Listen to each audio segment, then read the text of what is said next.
In this video, we will do the numericals of mole concept. And this is very important topic of first chapter. And so I will make 3 videos on this topic. I will explain you simple numericals of mole concept. ठीक है? So अच्छे से समझना. This is very important topic. Okay? So let's start with the mole concept. So first है हमारे पास 1 mole equal to 6.022 into 10 raised to power 23 particles. ठीक है, अब इसको यूज कैसे करेंगे? अगर क्वेश्चन में हमारे पास पार्टिकल्स की जगह एटम होगा तो हम एटम्स यूज करेंगे, अगर मॉलिक्यूल्स की बात की होगी तो हम मॉलिक्यूल को यूज करेंगे. ठीक है, जैसे एक क्वेश्चन आएगा उस तरह से हम इसको समझेंगे कि इसको कॉन्सेप्ट को यूज कैसे करते हैं. ठीक है, अब देखो जैसे क्वेश्चन है calculate mass of 1 atom of carbon 14. ठीक है, हर किसी क्वेश्चन में बेटा 2 चीजें होती हैं, एक जो हमें पूछा गया है, दूसरा जो हमें गिवन है. क्लियर?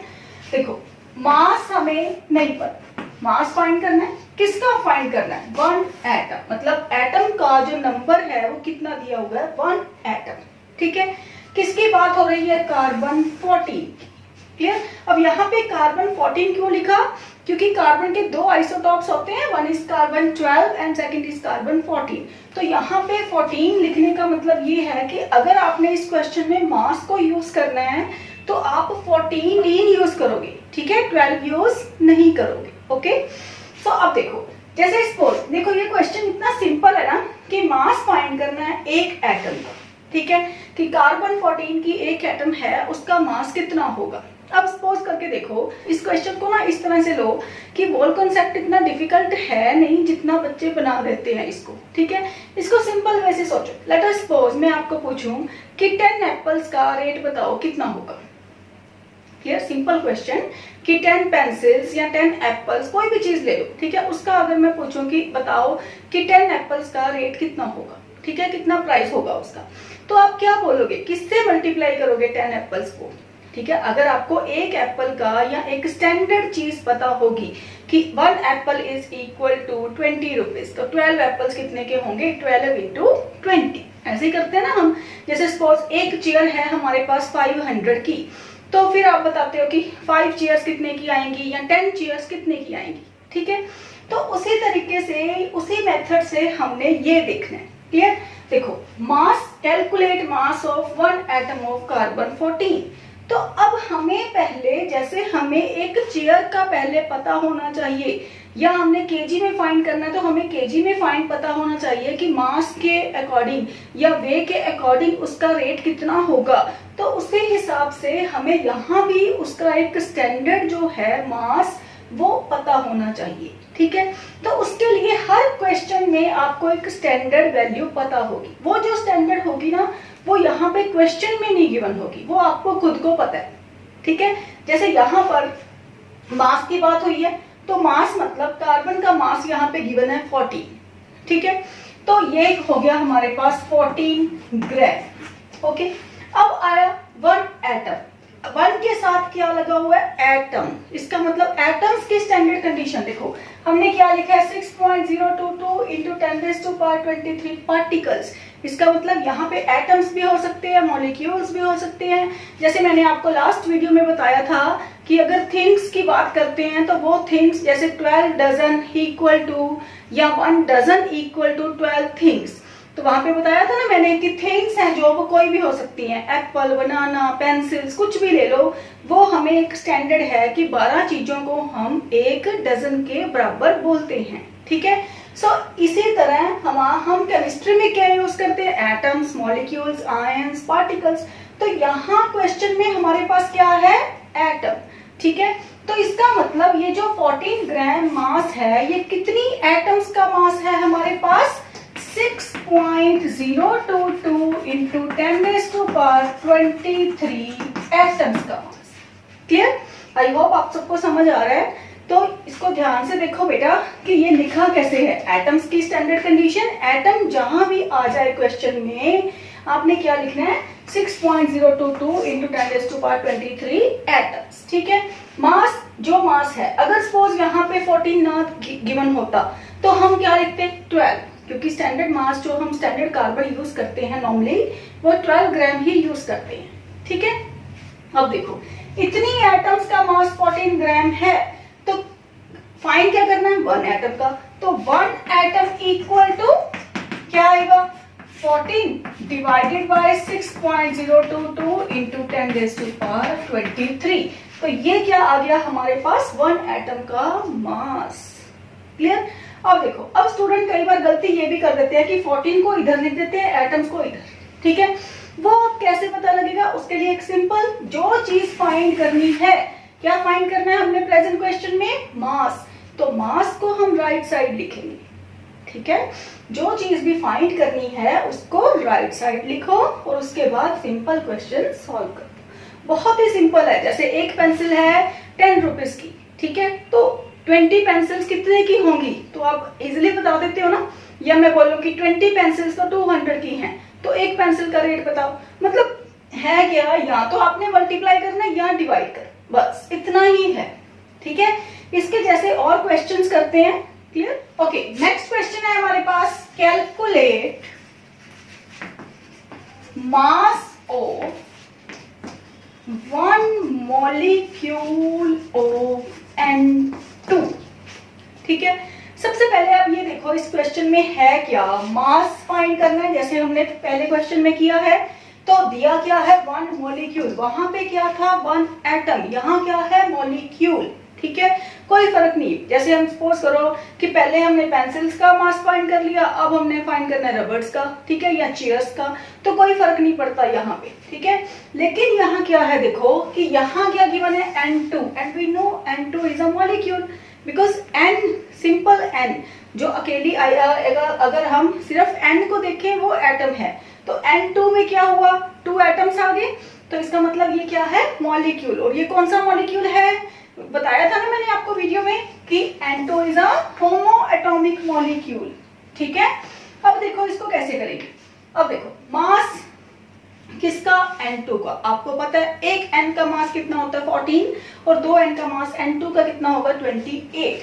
सो अगेन क्या फाइंड करना है मास, तो मास को मैं क्या लिख रही हूँ राइट साइड पे 28 ग्राम, ठीक है। फाइंड क्या करना है, मन मॉलिक्यूल का फाइंड करना है। मॉलिक्यूल की चाहे एटम्स की, आयंस की, पार्टिकल्स की स्टैंडर्ड कंडीशन सेम है, तो क्या लिखेंगे 6.022 into 10 raise to power 23। Molecules का मास कितना हो गया, मॉलिक्यूल्स हैज मास 28 ग्राम, ठीक है। कितने मॉलिक्यूल्स का फाइंड करना है, ओनली 1, सो 1 मॉलिक्यूल का मास इसके इक्वल आएगा 28 डिवाइडेड बाय दिस मच, ठीक है। इसके जैसा एक और क्वेश्चन है, जैसे सपोज में दिया हुआ है calculate mass of an atom of silver. इसका फाइंड करना है calculate mass of an atom of silver. An atom means 1 atom का मास फाइंड करो, ठीक है। अगेन मास ही फाइंड करना है। देखो सेम क्वेश्चन करवा रही हूँ, सेम टाइप के क्वेश्चन करवा रही हूँ एक बार, कि आपको अच्छे से समझ आ जाए कि क्वेश्चन को करना कैसे है, ठीक है। देखो मास फाइंड करना है, किसका फाइंड करना है, सिल्वर का। अब ना ये कुछ चीजें होती हैं कि जैसे सिल्वर है, ये सिल्वर तो अब आप नॉर्मली यूज नहीं करते है ना, तो सिल्वर का मास हो सकता है आपको गिवन हो, अगर नहीं भी गिवन तो आपको लर्न करना पड़ेगा, ठीक है। क्योंकि एटॉमिक मास आपको लर्न करने पड़ेंगे, आपको पता होना चाहिए कार्बन का, नाइट्रोजन का, ऑक्सीजन, ठीक है, एटलीस्ट फर्स्ट 20 या फिर जो यूज हो रहे हैं। क्लियर। सो सिल्वर का मास होता है हमारे पास 108 ग्राम, ओके। अब देखो कितनी सिल्वर का, एक एटम का, लेकिन वो तो फाइंड करना है। ये जो मास हमने खुद से लिखा है ये क्या है, ये तो स्टैंडर्ड मास है। ये कितने एटम्स का मास होता है हमें पता है 6.022 into 10 raise to power 23 atoms. अब दोनों क्वेश्चंस में डिफरेंस देखो, जहां बात हुई इस क्वेश्चन में बात हुई है मॉलिक्यूल की, तो हमने मॉलिक्यूल्स लिखा।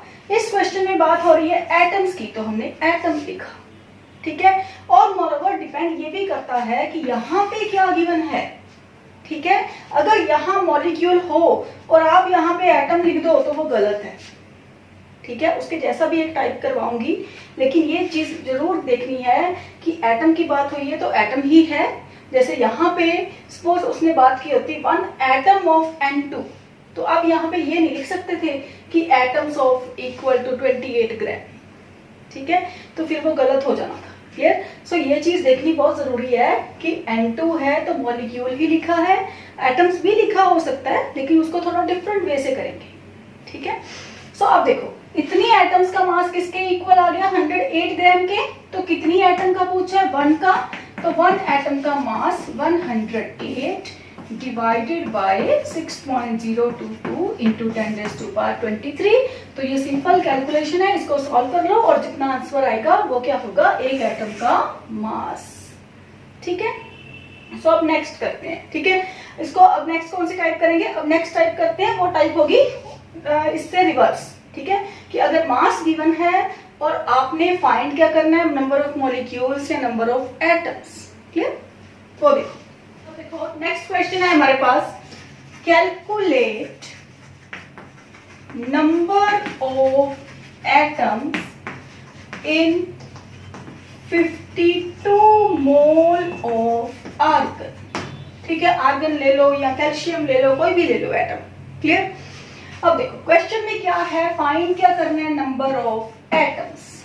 गिवन क्या है 52 के आगे देखना है आपने क्या लिखा है, ये नहीं देखना कि यहाँ पर क्या है, ये देखो उसके नंबर के बाद क्या लिखा है, ग्राम लिखा है, एटम्स लिखा है, मॉलिक्यूल्स लिखा है, या कोई वॉल्यूम में लीटर मिलीलीटर दिया हुआ है, या फिर यहाँ जैसे इस क्वेश्चन में है मोल, ठीक है। क्योंकि ये बहुत जरूरी है ये देखना कि किन दो बातों के, किन दो चीजों के बीच में बात हो रही है। क्लियर? अब देखो number of atoms and mole, mole का आपको पता है 1 मोल, स्टैंडर्ड कंडीशन क्या लेते हैं हम, 1 मोल, 1 मोल, ठीक है। अब फाइंड क्या करना है, एटम्स, उसको क्या लिखेंगे राइट साइड में, ठीक है। एटम्स की स्टैंडर्ड कंडीशन आपको पता है, कितनी एटम्स होती हैं, 6.022 इंटू 10⁻23 एटम्स। क्लियर? अब देखो 1 मोल में इतनी एटम्स हैं, तो कितने में पूछा है, 52 में, तो सिंपल 52 मोल में कितनी होंगी, 6.022 इंटू 10⁻23 इंटू 52, और इसको सिंपल मल्टीप्लीकेशन है, सॉल्व कर लो, आंसर आ जाएगा, ठीक है। नेक्स्ट देखो क्वेश्चन सेम हो, number of atoms he find करनी है, second question, but in 52 gram of helium, या सपोज आर्गन ही लिखा रहने देते हैं, ठीक है। सेम क्वेश्चन कि आर्गन में 52 ग्राम लिख दिया, पहले क्वेश्चन में क्या था 52 मोल, और अब क्या है, सिर्फ और सिर्फ क्या चेंज किया, मोल की जगह क्या कर दिया, ग्राम। तो क्वेश्चन को करना कैसे है, देखो आपको पता है एटम्स की स्टैंडर्ड कंडीशन तो सेम रहेगी ना, कि इतने एटम्स हैं, तो कैसे लिखेंगे, 6.022 इंटू 10⁻23 एटम्स। क्लियर? अब 52 ग्राम, ग्राम में क्या होता है हमारे पास, मास, तो आर्गन, अब आर्गन का मास देखेंगे, ठीक है। तो आर्गन का कितना मास है, आर्गन का मास कितना होता है हमारे पास, so 40 gram of argon equal to this much atoms, और कितने ग्राम में पूछा, 52 में, तो इसको आप ऐसे लिख सकते हो कि अगर 1 ग्राम में होगा 6.022 इंटू 10⁻23 डिवाइडेड बाय 40, और पूछा है 52 में, तो आ जाएगा हमारे पास 6.022 इंटू 10⁻23 ओवर 40 इंटू 52। क्लियर? और इसको सॉल्व करो तो आंसर आ जाएगा, ठीक है। और अगर सपोज यहाँ पे अगर हमारे पास, समझ आया आपको, तो डिफरेंस क्या है, देखो अगर मोल की बात हुई है तो हम मोल की स्टैंडर्ड कंडीशन लेंगे, वो कितनी है, 1 मोल, और अगर उसकी जगह मास की बात हो रही है तो हम मास की स्टैंडर्ड कंडीशन लेंगे। What is the standard condition of mass, its atomic mass, and argon का एटॉमिक मास कितना है, 40, ठीक है। अब सपोज इस क्वेश्चन को थोड़ा और चेंज करें, यहाँ पे लिख दिया सपोज हीलियम, ठीक है, 52 ग्राम ऑफ हीलियम, तो क्या होगा, 52, हीलियम का मास कितना होता है हमें पता है, एटॉमिक मास 4, ठीक है। तो कैसे करेंगे इस क्वेश्चन को, देखो अगर आर्गन की जगह हीलियम आ गया तो 4 ग्राम ऑफ हीलियम में कितनी एटम्स हैं? 6.022 इंटू 10⁻23 एटम्स, तो 52 ग्राम में कितनी होंगी? तो कैसे आएगा? Over 4 into 52।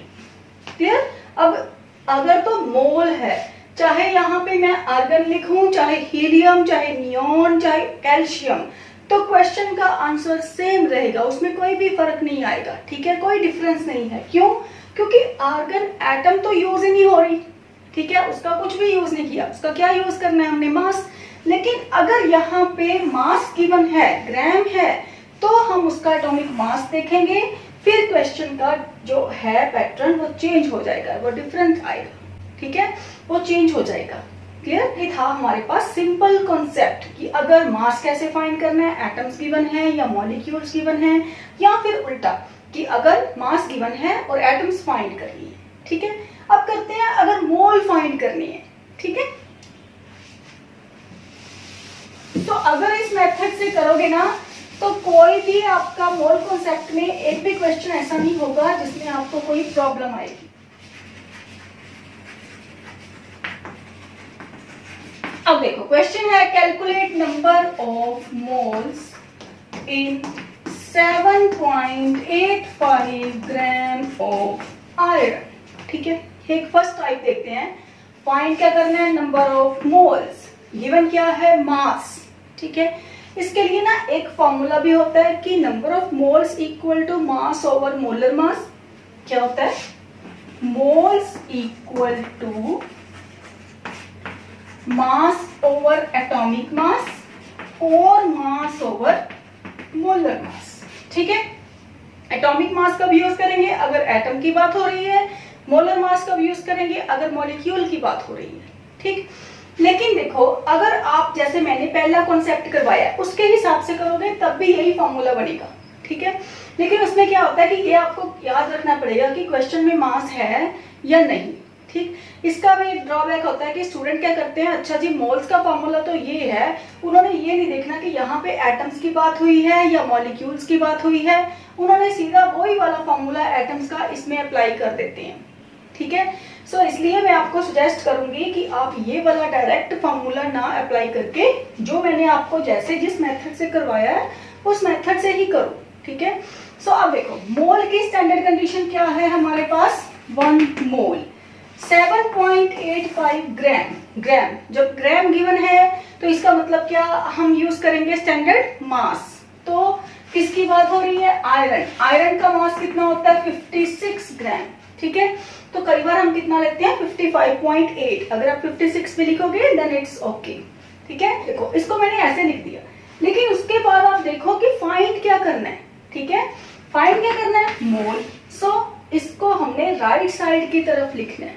ठीक है, तो कैसे लिखेंगे हम इसको कि 56 gram of iron equal to 1 mole. और कितने ग्राम में पूछा है उसने? 7.85। So 7.85 gram of iron 1/56 into 7.85। ठीक है, अब देखो क्या है ये 7.85, जो मास आपको गिवन था। ठीक है, एंड व्हाट इज 56? इसका एटॉमिक मास। तो वही फॉर्मूला बन गया ना, मास ओवर एटॉमिक मास। क्लियर? ओके, अब देखो नेक्स्ट टाइप देखते हैं। कैलकुलेट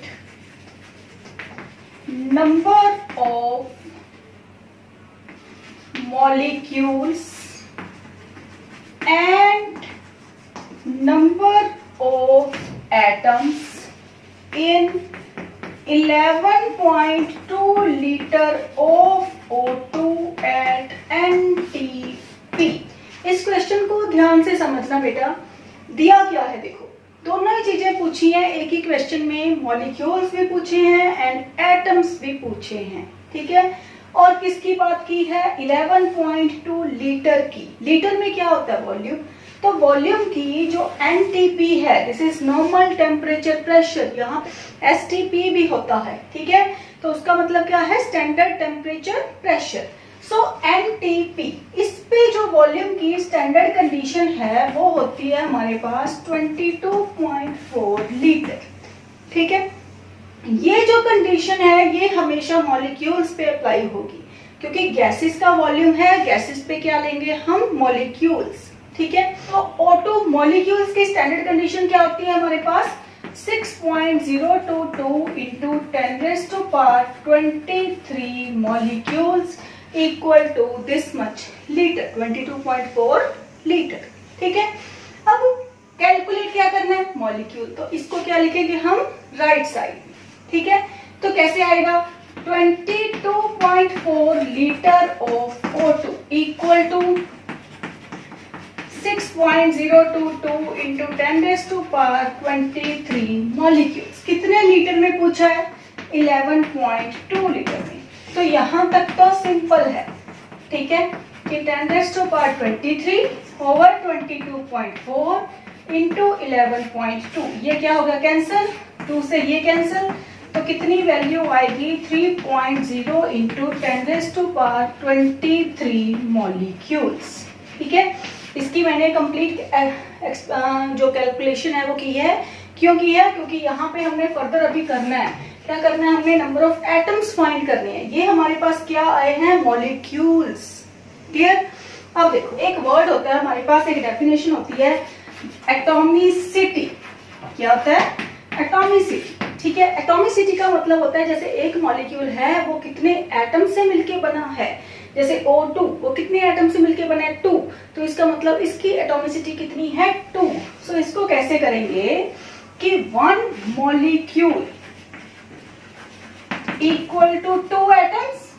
ये ठीक है ना, इस क्वेश्चन में यही है, O2 की बात कर रहे हैं, तो O2 is a molecule and how many atoms are there, only 2।